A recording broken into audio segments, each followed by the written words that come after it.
చంద్రబాబు నరేంద్ర మోడీ మధ్య డీల్ ఏంటి, మీ పొత్తు వల్ల రాష్ట్రానికి ప్రయోజనం ఏంటి అని వైఎస్ఆర్సీపీ అధికార ప్రతినిధి మాజీ మంత్రి పేర్ని నాని సూటిగా ప్రశ్నించారు.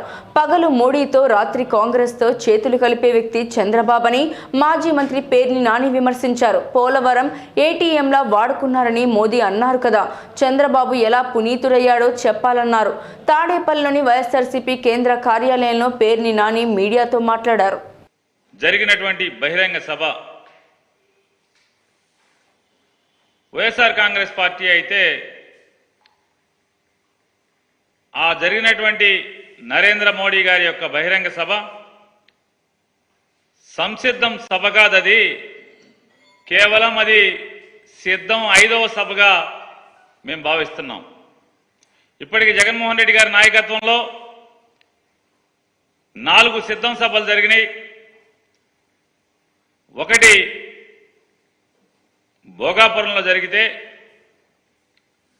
2 దెందులూరులో జరిగితే, 3 రాప్తాడులో జరిగితే,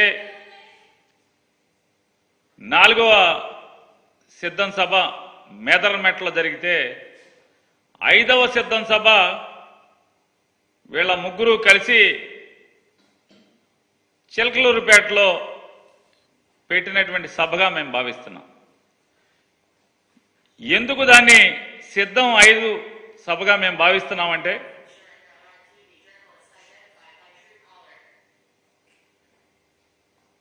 ఆ సిద్ధం 5వ సభ జరిగినటువంటి 4 సిద్ధం సభల్లో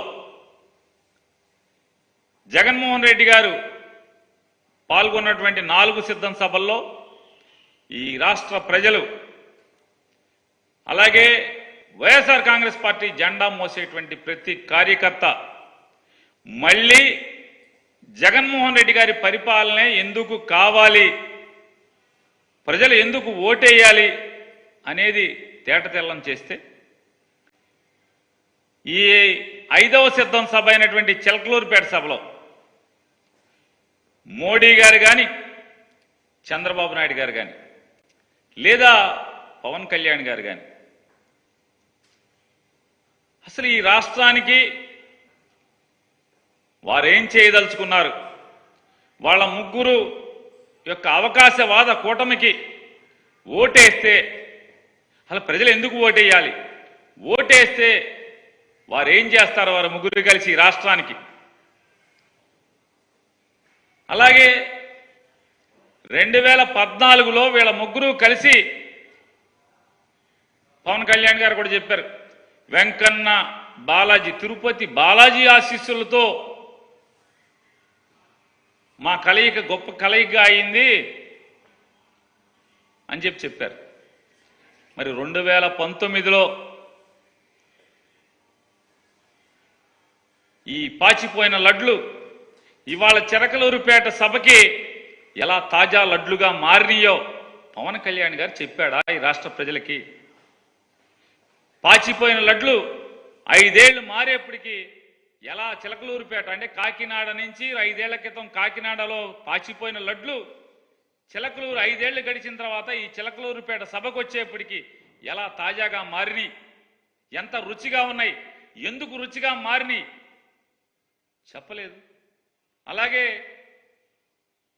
భారతదేశానికి ఒక దుర్మార్గమైనటువంటి పరిపాలకుడు, ఒక నియంత, భారతదేశానికి ఒక టెర్రరిస్ట్ లాంటి నరేంద్ర మోడీ అన్నటువంటి నరేంద్ర మోడీ ఇవాళ చంద్రబాబు నాయుడు గారికి 5 ఏళ్లు తిరిగేప్పటికీ ఎలా భారతదేశాన్ని ఉద్ధరించే నాయకుడిగా మోడీ మారాడో, ఆంధ్ర రాష్ట్ర ప్రజలు మోడీ గారి నాయకత్వానికి ఎందుకు ఓటేయాలో, వారు ముగ్గురు కలిసినటువంటి అవకాశవాద కూటమికి ఎందుకు ఓటేయాలో, వారికి ఓటేస్తే ఈ రాష్ట్రానికి వచ్చేటువంటి మేళ్ళేంటి చంద్రబాబు చెప్పలేదు.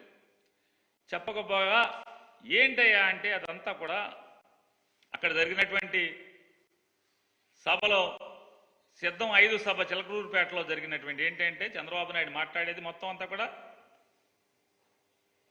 క్షమస్వత్వం అన్యదా శరణం నాస్తి త్వమేవ శరణం మమ అంటే, అయ్యా నన్ను క్షమించు, మోడీ గారు నన్ను క్షమించు, మోడీ గారు నన్ను క్షమించు, నా నోటితో నిన్ను భార్య లేదు నీకు, కుటుంబం లేదు నీకు, నువ్వు ఒక ఎదం చెడిన వాడివి, నువ్వు ఈ దేశానికి నష్టం, ఈ దేశానికి నువ్వు ఒక టెర్రరిస్టు, అరిష్టం, నువ్వు దుర్మార్గుడివి, పాపాత్ముడివి అని నా నోటితో తిట్టాను.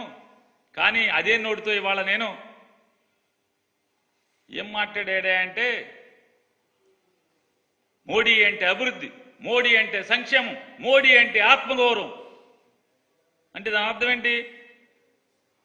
క్షమస్వస్థం క్షమస్వస్థం స్వత్వం అంటే నన్ను క్షమించు మోడీ, నన్ను క్షమించు మోడీ, అన్యదా శరణం నాస్తి. నన్ను జగన్ నుంచి కాపాడేవాడు ఎవడో లేడు. పవన్ కళ్యాణ్ నమ్ముకుంటే పవన్ కళ్యాణ్ నన్ను కాపాడలేకపోతున్నాడు, నువ్వు తప్పితే నన్ను జగన్ నుంచి కాపాడదాకా ఎవడు దొరకట్లేదు. అన్యదా శరణం నాస్తి త్వమేవ శరణం మమ. నన్ను జగన్ నుంచి కాపాడు మోడీ అని కాళ్ళ మీద పడటం తప్పితే ఇందులో ఈ సభలో అతను మాట్లాడింది ఏంటి? చంద్రబాబు నాయుడు ఏం మాట్లాడాడు? మొన్న ఎందుకు తిట్టాము, ఇవాళ ఎందుకు మోడీ కావాలి ఈ రాష్ట్రానికి? మోడీ వస్తే ఏం చేస్తాడు? ప్రత్యేక హోదా ఆ రోజు 5 ఏళ్ళు కాదు 10 ఏళ్ళు ఇస్తానని మోసం చేశాడు ఈ రాష్ట్రాన్ని, నాశనం చేశాడు ఈ రాష్ట్రాన్ని అని చెప్పి నోటితో ఇవాళ మోడీ అంటే తెలుగు ప్రజల ఆత్మగౌరవం, మోడీ అంటే దేశ ప్రజల ఆత్మగౌరవం, మోడీ అంటే అభివృద్ధి,